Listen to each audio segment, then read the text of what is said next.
Alright, so here's some painting basics. First of all, we want to load the brush. Okay, so we just get paint on there.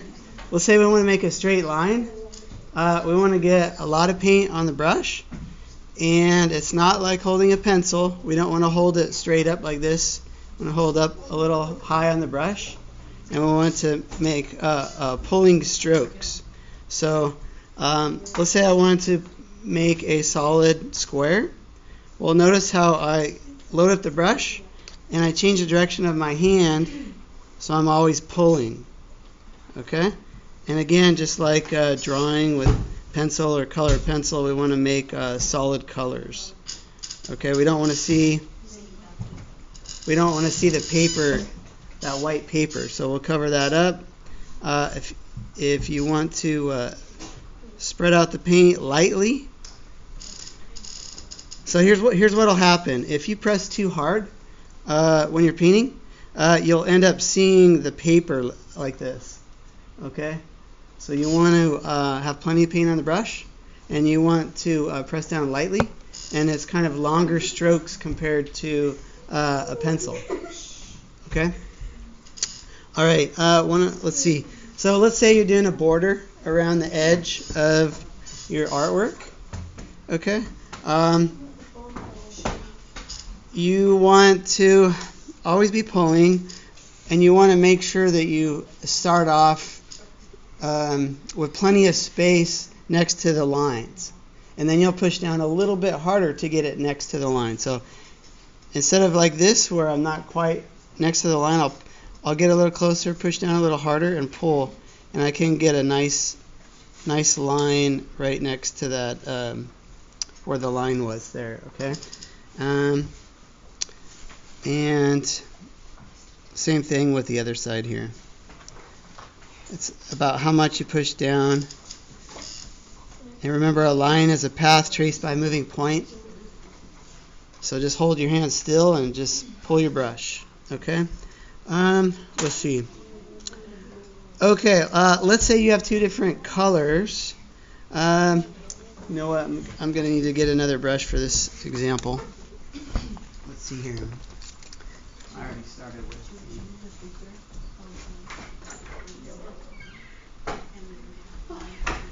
If you do have one brush, you usually want to start off with a lighter color. Okay.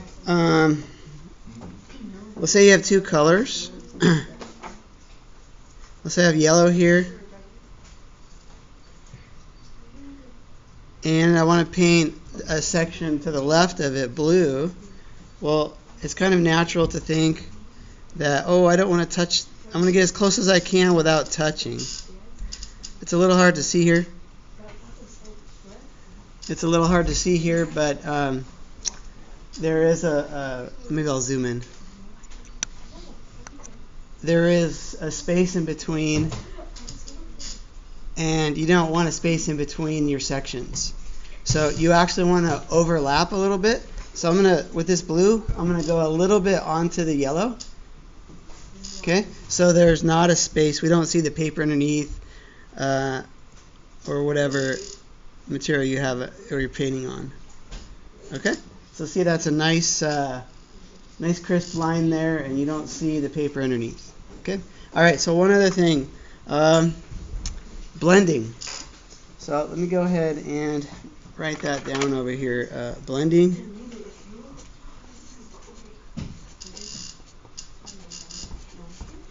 Right, with a pencil, if you recall, it's you can blend by the pressure, how hard you press down with your pencil.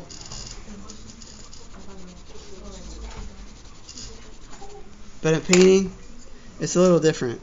We'll say I want to blend these two colors. So first of all, you need to have wet paint to blend the colors. So I'm going to make sure I have plenty of wet yellow paint here. Then I'll get blue.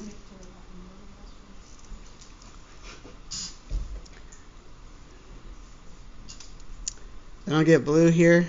It'll be wet. on the very edges, I'll be done. I'm not going to touch the very edge of the blue. I'm not going to touch the very edge of the yellow because I want those to stay blue and yellow. Okay? But as far as blending, you want to go in one direction and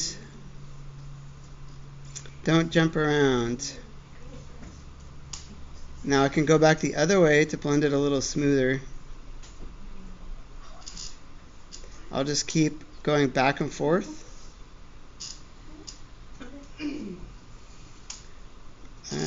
Looks like I'm going to need a little more yellow. The blue is really strong. Let me see here. But the idea is to not jump back and forth, like paint here and then jump over here. I'm just going to do a nice smooth blend here. Well, let's see, I'll go one direction, I'll go the other direction here. Hopefully, there we go.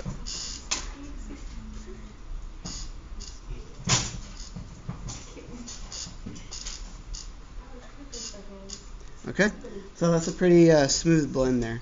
So that's blending with painting. Okay. Let me zoom out.